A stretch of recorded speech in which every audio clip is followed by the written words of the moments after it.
Hey friends, welcome to the Johnson City Living Podcast, where we learn about the people, places, events, and flavors that make Johnson City just a lovely place to live. I'm your host, Colin Johnson, with the Colin and Carly Group and Keller Williams Realty. If you're interested in buying or selling a home in the area, or if you're looking at investing in a rental property, give us a call at 423-930-8003, and we will look forward to helping you. Now, let's get to today's episode. It is a beautiful August day here in Johnson City.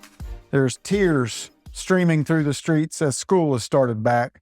All the kids are just crying their eyes out, wondering, why is summer over? And I'm starting to wonder the same thing. But I am super excited that they get to go to school in our area because we got a lot of great teachers, a lot of great people around. We got a lot of great after-school programs around, which brings us to an awesome dude, a friend of mine that I've known for a long time, Mr. Damon Johnson. Welcome to the podcast. Thank you for having me, Mr. Man, Johnson. it's a pleasure. I was excited to see your name on the list that we get to interview, and here it is. Today is the day. And so why don't you tell the audience a little bit about you and, just give us a little bit of intro on Damon Johnson. Damon Johnson, grew up here in Johnson City over in Carver Projects, part of the basketball team at Science Hill that part of the run that was made in Science Hill.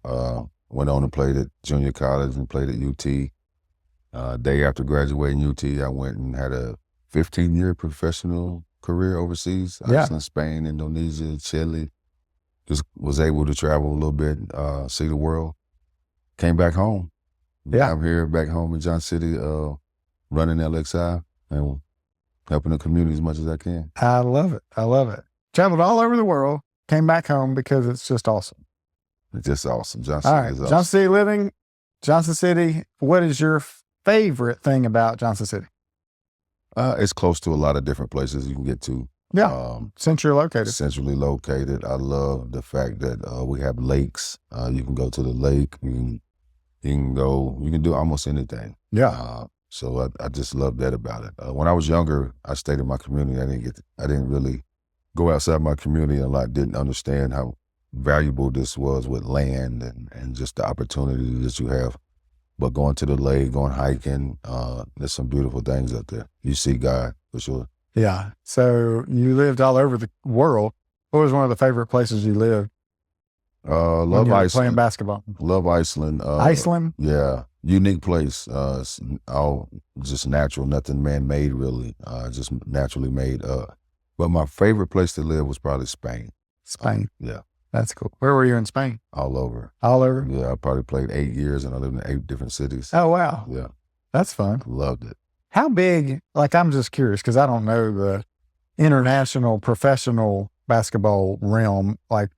How big is it? How does it compare to our professional league? And then is it like a filter system if you get really good over there, kind of like minor leagues? Yeah. First, they allow about 1 to 2 Americans per team. They don't want us to dominate. It was all about helping them develop. So when I first went over, the Olympic team was tearing everybody up because it was so far. But now you see, watching the Olympics, that gap has closed tremendously because of the skill level of their national players or their local players. Yeah. So what they do, a lot of them don't have a college system. That when they get good, they could be good at 10, 11 years old. And if they have that potential, a major team will sign them, like say a Real Madrid or a Barcelona. They assign them, and then they will play on one of their junior teams until they develop to the point where they can pull them. And and at that point, they're professional players. That's cool. Because they sign a contract, and some of them get paid, and some of them, they have to go through the process before that happens. But they get to that point. And it's very close to the NBA. I don't think the dollar amount equals out because it's not such a business over there. Right. So the dollar amount don't equal out, but it's the same. You play games, it's a crowd, you get treated very well, you got the best of the trainers, you got best everything. So it's very similar. That's cool. For sure. When I played, I kind of regret not trying the NBA, but at the time I didn't miss it. Yeah. So I had a great time. Yeah.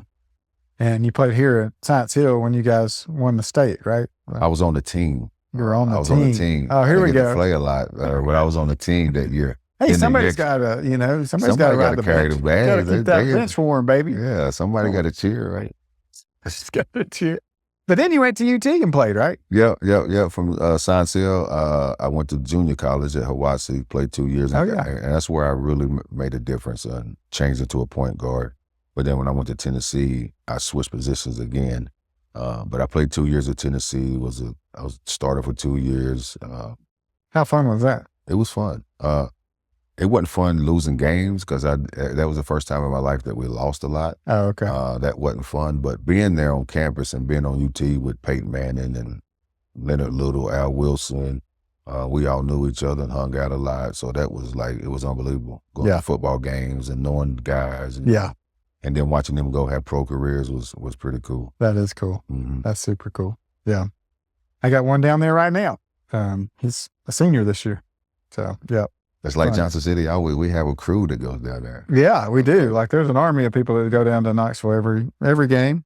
And then we're getting ready to put Christian in ETSU here next week. Good. So that's exciting. So I can't believe they're in college already. What's your day job now? My day job, at LXI still. Yeah. You're running LXI. Tell our listeners about LXI. LXI is an after-school program. We focus on kids 12 to 18. A lot of our kids are fatherless or in non-biological homes, having just a rough time, like a lot of people. And what we try to do is deal with their trauma. A lot of kids, a lot of people, period, deal with trauma. And in the community I grew up, you don't talk about that. It's a cliche, right? You're weak. You need to pray more, right? You need to go to God. Just suck it up. Yeah, suck it up and be a man. But what I figured out in my life is trauma is real, and you got to deal with it. And the sooner you deal with it, the sooner you can really be who God called you to be. Yeah. So we really focus on mental health and trauma more than most after school programs, or probably. I don't think a lot of after-school programs deal with that at all. I think we was the first one to come out and say, hey, we are focused on this, more than curriculum-based stuff, right? So we have our curriculums, but a lot of it is trauma-based, it's mental health-based. We have a counselor that comes in and sits with the kids once a week, and us. I even get time with her. I'm 50 now, and I started therapy.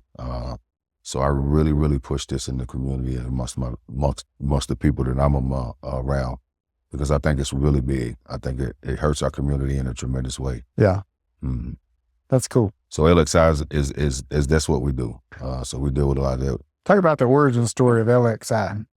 LXI is Roman numerals was 61, and it's based out of Isaiah 61. And it's just what God came down to. He'd be with the broken, the hearted, the poor, and you know the story. Just come and love on it. Just come and love on what a lot of people wouldn't love on, in a sense, and be there with them and not judge them and not force anything on them, but just show them the love and let that love create the change. Yeah. So what's the program look like on a day-to-day basis? You got how many kids? We around 12 to 25, depending on the day and the season. Basketball season, we kind of drop down to the 12 mark. Gotcha. So what we do is pick them up from school, bring them back to our place at 1006 South Broadway Street. And then they eat snacks. And then we sit down and just have conversation with them, or whatever the curriculum is that day. We'll go through that with them. A lot of times it's just sitting down having conversations of what they're dealing with at the time. And then we talk a lot about God and the Bible. And again, we don't force any of it on them. A lot of our kids don't believe in God, or they have a hard time believing in God. Right. And they have doubts, and we allow that space for that doubt. Sure. And then we try to show them biblically what that looks like, right? On our end. So that's what kind of LXI, and then we do a lot of fun stuff with them. A lot of them don't get to be kids. They have to be, a little more than kids. A lot of them babysitters, or they have to grow up a little faster than provides. Yeah. So we just kind of allow space for them to be kids at the time. And it gets wild. It gets out of control a little bit, in a sense that they play, they just enjoy themselves. They burn a lot of energy. Yeah. So we just put a nice basketball court in the back. We're trying to build a nice little park back there, not just for our kids, but for that community. Yeah. Because there's just not a lot of resources that go down there. That's in Keystone, right? Yes, sir. Yeah. Yes. or when did you start going, hey, I think the Lord made me to mentor and love on, take care of kids? Honestly, when I retired from basketball, well, I didn't retire when 2009, the recession hit. It hit overseas really bad. So when I came home, we just never went back. The money wasn't the same. So I was kind of forced into retirement at the time. And truth be told, just went downhill, right? I was an athlete my whole life, and then all of a sudden I wasn't. So I was in a dark place. Try to maintain that image, lost a lot, and it really humbled me. So at that point in my life, I just prayed and asked God, what's next? And I didn't want to chase money. I didn't want to chase fame. I didn't want to chase none of that. So kids in basketball just kept swirling in my mind. So I started TCF, which was a nonprofit basketball program. And then one thing led to another, got into coaching. I thought it was basketball and coaching. And then Coach Marion from Rise Up, he came and saw me, and we had to sit down. He was like, let me mentor you. I think you could be a leader. I think, you are the leader that people need in this community. And I kind of laughed at him because I was like, who is this tall, lanky guy? But he had a vision. Yeah. So I ended up going to work at Rise Up for about 4 or 5 years and was mentored through him. And then God presented an opportunity to go to LXI and start running LXI. And then the whole time, I just had an ideal about trauma and how it was dealing with me. And I saw it in a lot of kids in the community. And I knew that if I could figure this out, it can be a real help. And I haven't figured it out yet, but I'm getting closer and closer to trying to get this thing figured out of how we can package this together and pass it out to really help people. Be in prayer for me for that, because I really need to try to figure that out. So that's how we got to where we are now. That's cool. You taking some trauma counseling classes and that kind of training? Are you going through that yourself to learn how to take care of these kids? Yes, sir. That's the first thing we did is Becky Haas around here. She's kind of well known at that. One of the first people I heard talking about it. So she came and we talked multiple times about it. She came and trained me and the staff a couple of times, and it'll be a continuous thing because it's always evolving. You learn more and more. Right. So we stay in training. We're about to finish Urban's Youth Workers Institute of how to work with urban youth. Okay. Right. It's a special certification that you get from California. Oh, that's cool. We're about to finish that next month. That's cool. What does the future of Rise Up look like? Or not Rise Up, sorry, LXI. LXI is in a unique place right now. We are actually under construction in a sense. And I don't even know how much I can say about it, but we're about to get taken over by another organization to make sure we are here for the long haul. Okay. Being a grassroots organization, you can see Girls Inc. It's a lot of nonprofits in trouble right now. So, and I think it's just where we have grown in nonprofits. It's just not enough money to go around. Well, and I think Rise Up is feeling it a little bit too. A lot of nonprofits are. Because a lot of the grant funding that was given to nonprofits has now moved back over to the schools, and they're trying to do it in-house with the schools. So it's just hard. It's a hard It is a hard gig. So my thought process was find another organization that's doing it really well and kind of partner with them so we don't have to fight that. Yeah. And luckily that they saw the same thing in us, that we was a great asset. And being in the community that we in, I think now that we made this partnership with Eastern Aid Community Development, I think that we really can bring some resources to that community that can really make real changes, getting people from the projects to a home, bringing resources in that community where if you can't get there, you can walk here. Yeah. And having those resources ready, available inside the community is going to be a huge difference. So I'm super excited about the part. I can't wait till we can really, really announce what's going on. Well, that'll be exciting to hear. I'm excited for you. So I think it's going to be big. I know it's going to be big. It's one of those things that I call a God thing because it wouldn't have happened without his intervention. Yeah. So I'm super excited about what we can do. Yeah. And the potential there. So the future LXI is super exciting. How many kids do you hope you can help in the future? 100,000 if we could. 100,000? I really want to make the projects work Yeah. because the projects is needed. I'm not saying projects is a bad place. I grew up in the projects and it made me who I am. But the resources was removed. So what happens is it just leaves people in a generational cycle. Oh, yeah. I mean, I'm on the board of the Housing Authority, and that's something talk about. I'm passionate about, like, let's change these people's lives to where this isn't their only hope and only future is just living here forever. You know, we've got a program now that's helping them if they go through a certain number of steps and do a certain number of things, we pay a down payment on a house for them. So I'm excited about that. So it's more and more things like that's happening. Yeah. And so I'm looking for, we need to partner together. Yeah. Let's talk. Yeah, let's get it going because I want to help all the kids there too. That's really my heart too. I love.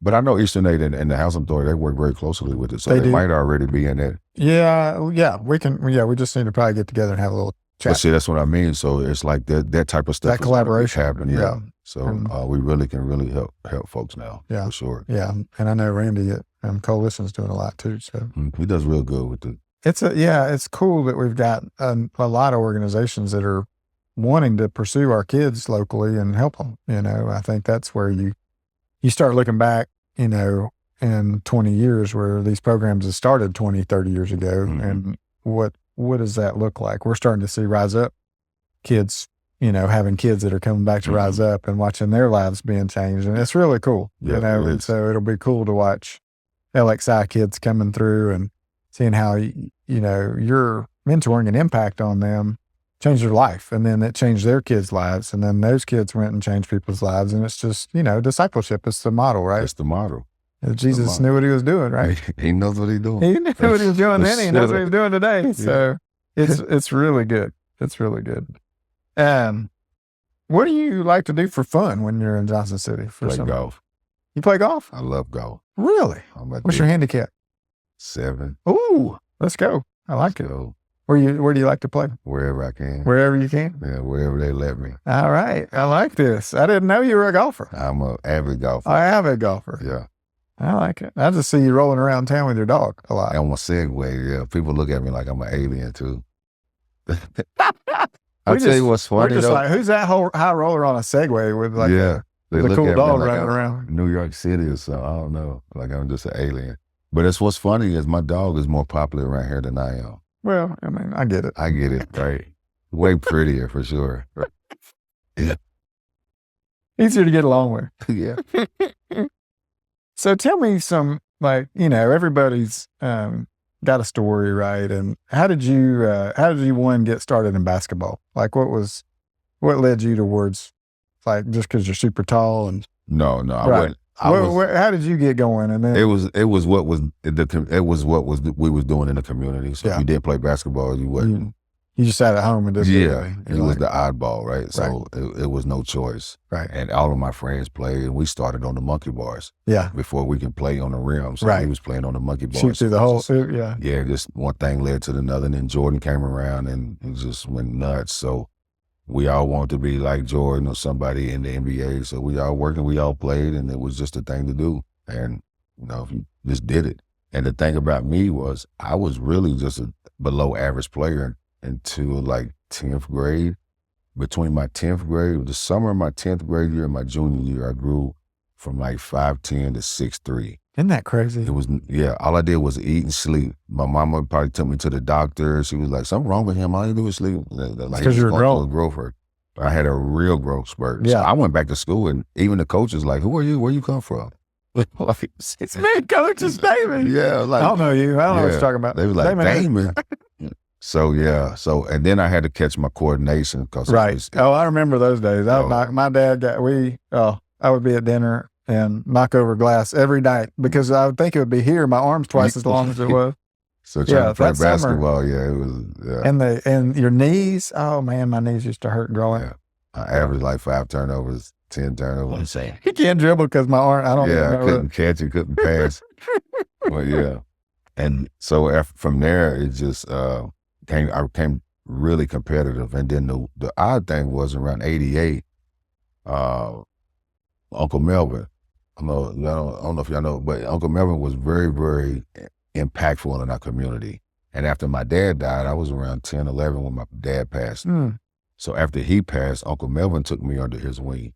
And I really spent a lot of time in basketball. I remember him teaching me how to shoot, just spending hours in the gym shooting, and just him spending time with me. And that's kind of where I get the idea of what I'm doing now, just being present with people, right? Yeah. So he did that with me. And then 2 or 3 years after my dad died, he passed away. Oh, no. on the court that we play on in Carver. So it was super hard. So basketball was almost a painful point. At some point, right? But it was almost painful and peaceful at the same time. It was a super weird feeling for a while. Yeah. But I dove into it because I don't know why, but I really dove into it. Then I grew, and then things came together.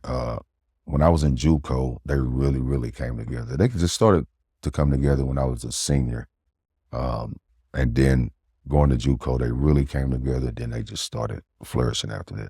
Well, and it probably didn't come by accident. You got a lot, work hard, right? You got to practice a lot. Where did that work ethic come from? From the community. Everybody worked. And I wasn't going to be the one that didn't work. And if you wasn't good, again, that was the status quo.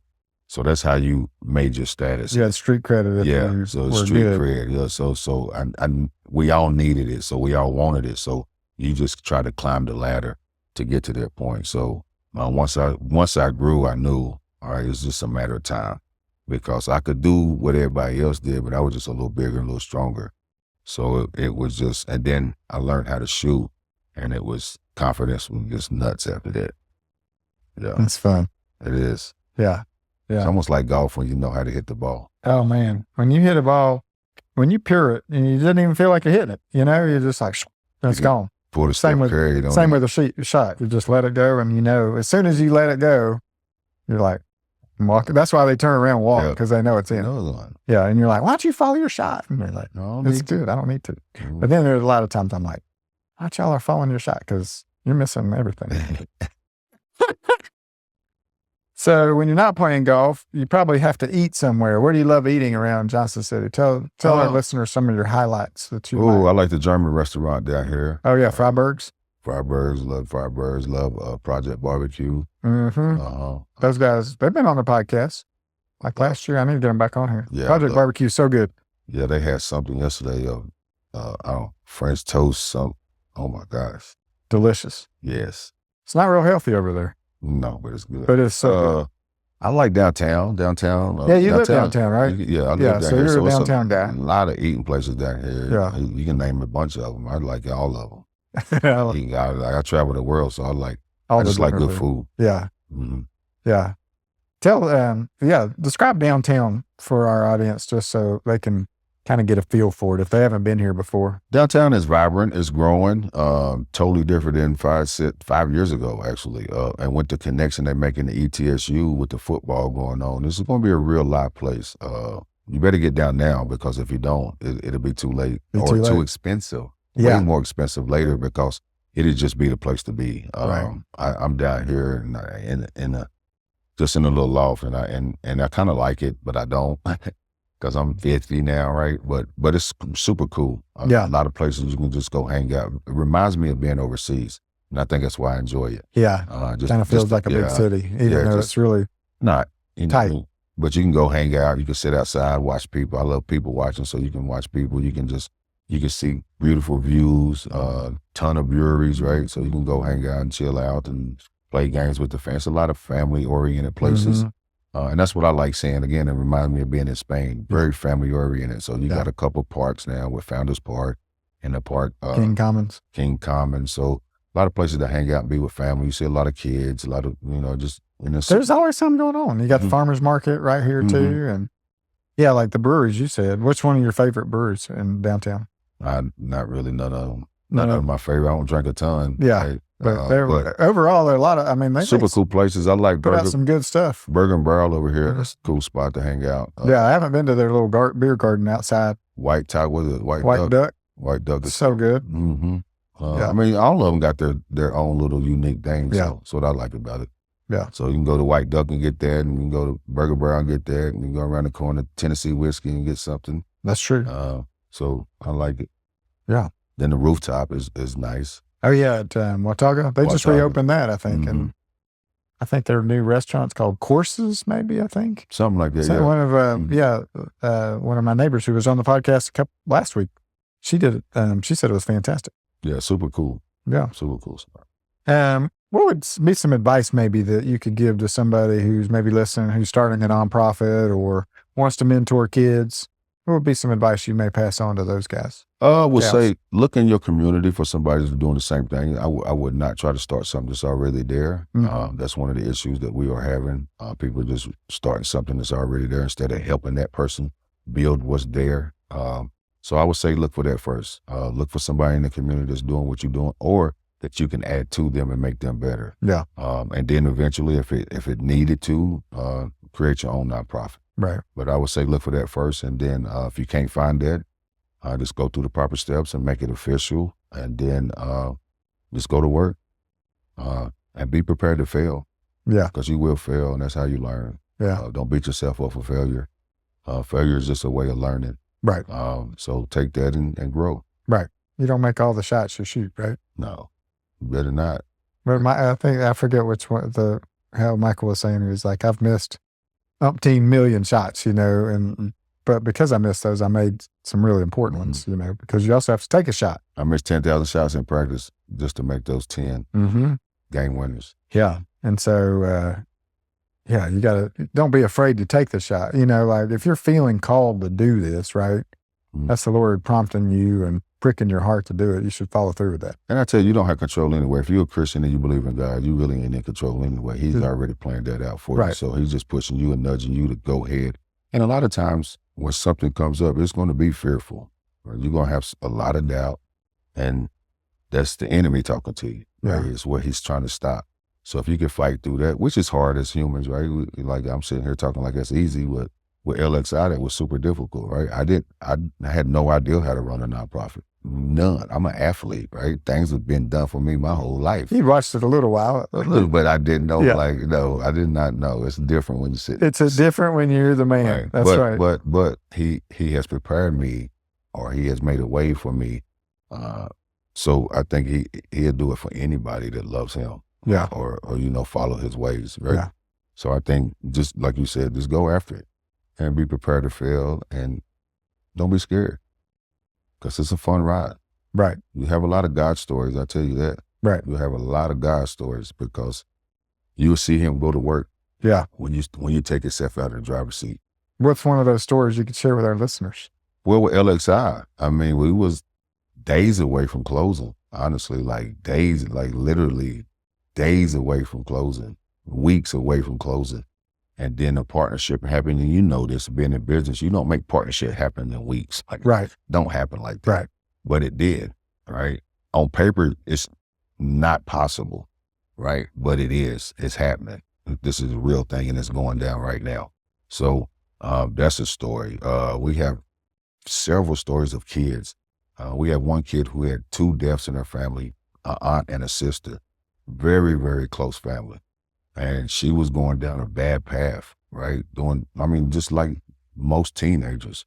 But us pouring into her, us sharing with her what the value that God sees in her, and other things of that nature, and just how important she can be and how much a leader she is. She has now turned her life around, and she's doing incredible things. Just absolutely things I didn't even see her doing. Yeah. And it's like just amazing to watch. And it's not me, it's not LXI. It's just us doing what we are called to do, or what I know that we were supposed to be doing. Right. For him. Right. And then that's the effects of it. Yeah. Right. And it's just story after story after story after story of those things happening and God showing up. But this is the biggest one so far, is that when everything looked dark, he showed up and turned it all around, because we was out of answers, right? And you're just like, okay, I guess I'll just start practicing, go back and play pro ball. Yeah, I'm gonna see if I can get on that senior tour and go. That'd be good. That looks like so much fun. It does. I got 5 years. Now you got all these other guys that coming off the pro tour. It's just like, it ain't gonna be fun. It's like, that's going to be hard to compete against the Phil Mickelsons and Davis Loves and those guys that are dogging and just dominating. Okay. Who are some of the people? I mean, I know you mentioned a couple guys like Mike Marin, and then one of the guys locally. Who else has been a good influence on you in your life? My mother, for sure. My Uncle Melvin.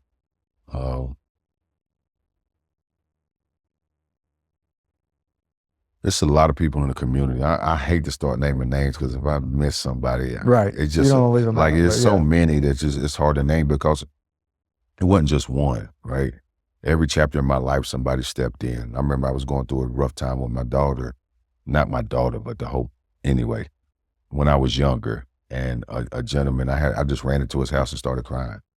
But he sit there and he listened and he helped me, right? And he walked me through it, and that changed my life, right? Because I could have hurt somebody that night if I didn't have that moment with him, and he didn't give me that space. So it's just so much of that. Herb Greenlee is another one, right? Herb, that guy has not aged. He was the same age when I was playing basketball at the boys club 40 years ago. I think it's that Mountain Dew he drinks. Is that what it is? He's just preserved. Sugared up. He's pickled.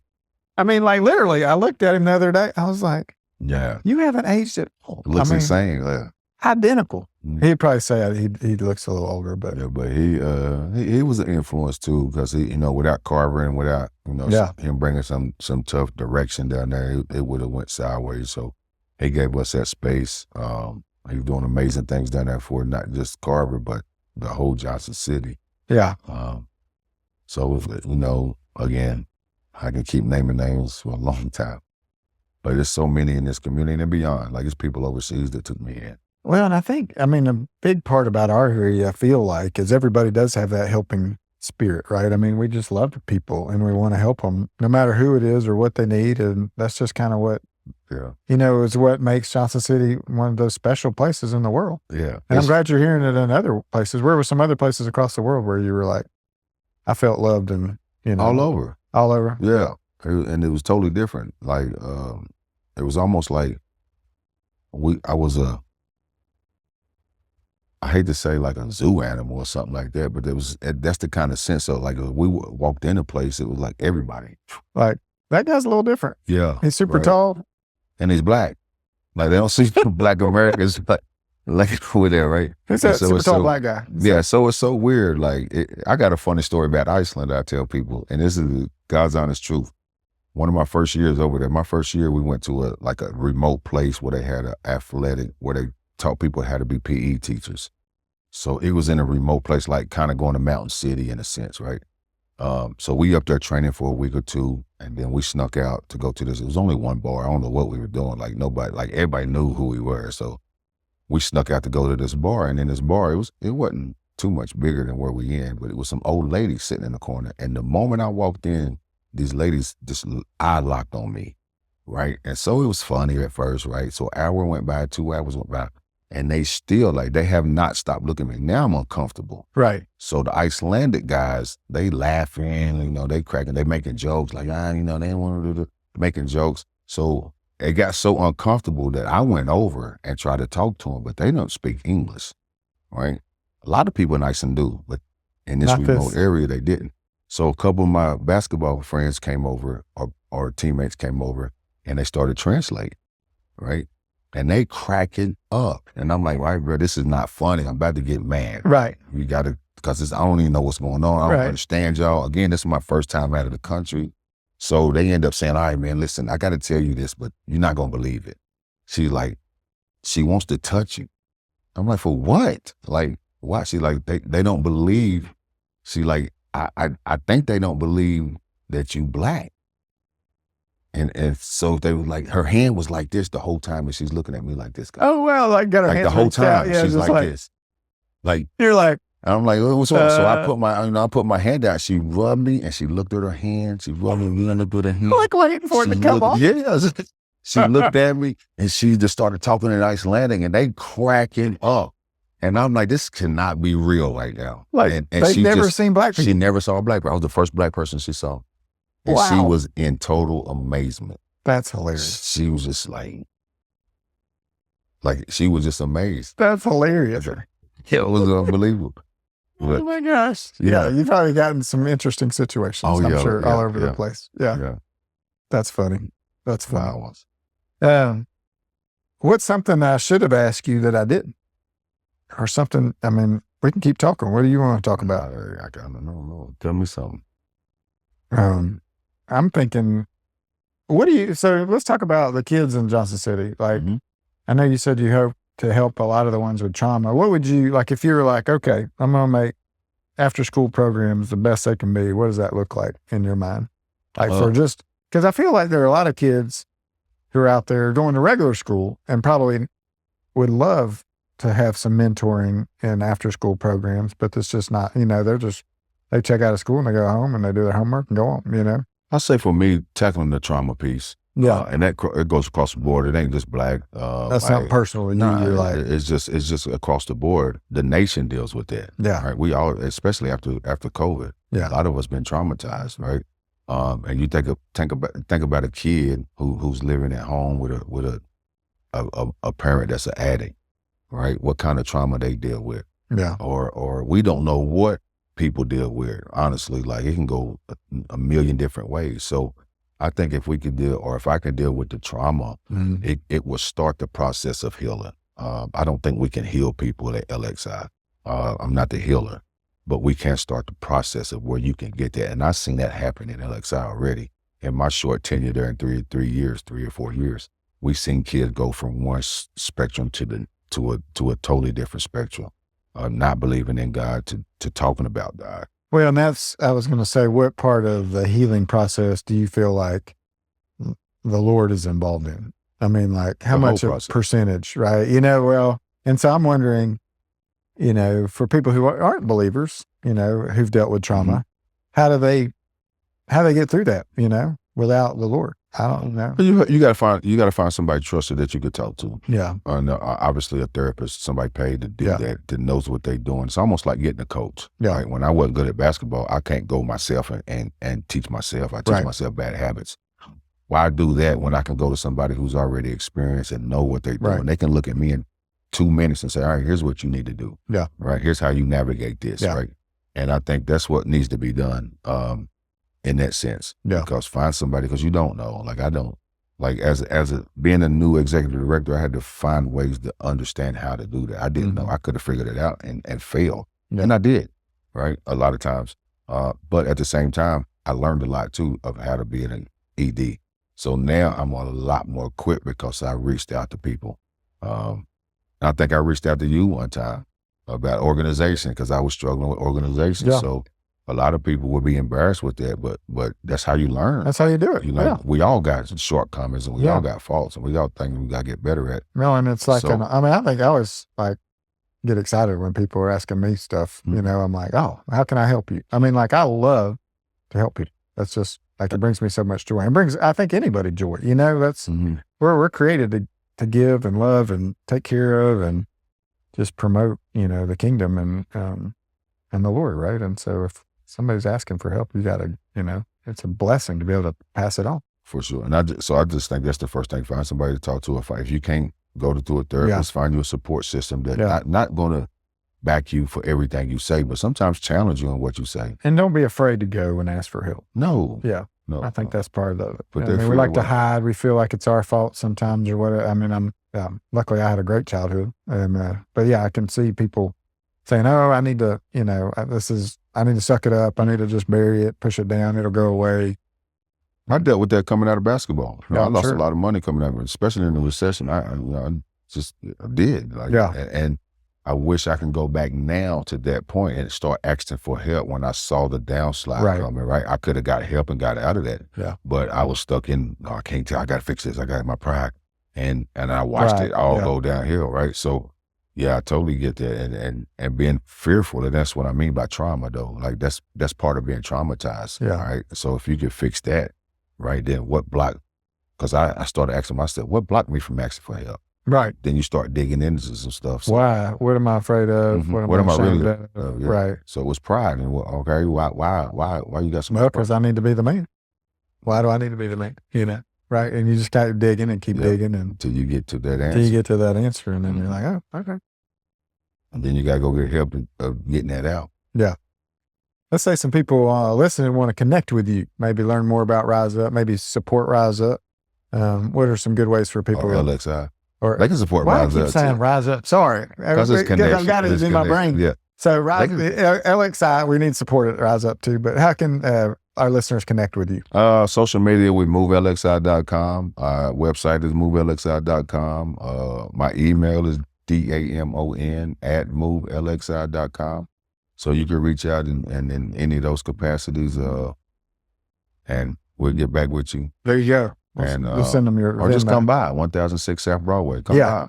We play basketball almost every night. I don't play every night, but it's kids back there. You look like you still can play. I play a little bit. I play a little bit sometimes. Are you playing? Are you teaching kids still how to play basketball a little bit? Yeah, I train. Actually, we got a tryout this coming Saturday, August 17th. And what I'm doing is putting me and a couple friends are putting a thing together called Unique Game. And what that is, we want to be unique in the sense that we want to push kids to college if that's what they want, right? Cool. So a lot of kids around here, they want to go to college. They put a lot of time, a lot of effort, a lot of energy. Parents put a lot of resources, a lot of money into it. And it's just a lot of mom and pop shops around. No disrespect to nobody, but a lot of them ain't shooting for that aspect, right? So we want to get the kids that's on the same team in the same organization that's shooting for that. And we want to try to help them get there, because I traveled that route and I know it well. I know a bunch of people you can connect them with. And I've been on the travel circuits, in a high level circuit for the last 3, 4, 5 years. So I know how to navigate it now, and I connected to some people. So hopefully we'll be a circuit organization in the next couple months, and moving forward, we can move kids right into that and have a better chance of scholarships. And that's called Elite Game? Unique Game. And how do people find you for that? This got to come out. It's really brand new. Okay. We really don't have a lot of information now. No, we ain't got a website or nothing out yet. But we will have a tryout August 17th at Memorial Park Community Center from 12 to 3. Okay, cool. So, yep. That'll be fun. Well, I wish you the best on that for sure. Last question. What gets you fired up? Ooh. What gets me fired up? Yeah, baby. A birdie or eagle. A birdie or an eagle. It is about the golf. I love it. It's about the golf, baby. I love it. It's so much fun. It is. It is. It's life-changing. It is life-changing. It is. I think it's really fun. That's great. I'm excited you're a golfer. That makes me really happy. Well, thank you for coming on the podcast. Thanks for sharing your heart, sharing what you're doing, sharing your love for kids. Thanks for all you do at LXI and for Johnson City. And I'm praying for you and your organization just to thrive and do well. And I think it's cool that you are really just surrendering to the Lord and allowing Him to work through you to help kids. It's a special event, and it's a mission. And so you're building disciples, man. So I'm excited for you. Yeah, you keep praying for me though. Yes, sir. I will. I'm sure our listeners will be praying for you. Lift you up. Come by and help too. Don't be shy. Yeah, you need volunteers probably. Yeah, for sure. And it's no career. Just come by and help us out. You don't have no contracts. You don't have to sign no contracts or anything. Just come by. You want to come by 1 day, 5 days, whatever that is. Just come by and what we call it is doing life with kids. So just come by. You can play games. You can hang out. Make peanut butter and jelly sandwiches or something. Yeah, fried hamburger, whatever that is. Just come by and hang out with us. We'll be back in business around, hopefully by October 1st. So once all of this takes place, hopefully by October 1st. That'll be good. Well, I'm excited for you. Well, until next time, I'm Colin Johnson with the Colin and Carly Group and Keller Williams Realty. If you want to move to Johnson City and be Damon's neighbor and my neighbor, we would love to have you join. And if your name's Johnson, you're even better off because you're one of our brothers. So come on. By another month. And if you want to build wealth in real estate, we love helping people do that with managing property, helping them find rentals and doing all that fun stuff too. So till next time, talk to you soon.